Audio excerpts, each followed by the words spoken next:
أهلا بكم. احتفلت الفنانة أسماء جلال بعيد ميلادها 28 بنشر صور لها بالأبيض والأسود من أحدث جلسة تصوير لها مع كب كيك صغير.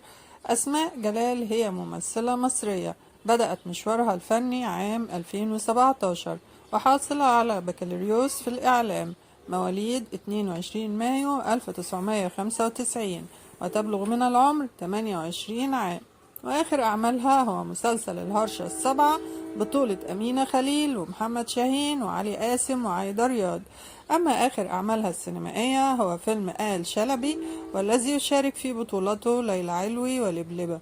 وقد شارك صناع الفيلم الفنانة أسماء جلال الاحتفال بعيد ميلادها بعد انتهاء تصوير أحد مشاهد الفيلم. لو وصلتوا لهنا ما تنسوش لايك للفيديو واشتراك في القناة. اشوفكم في فيديو جديد.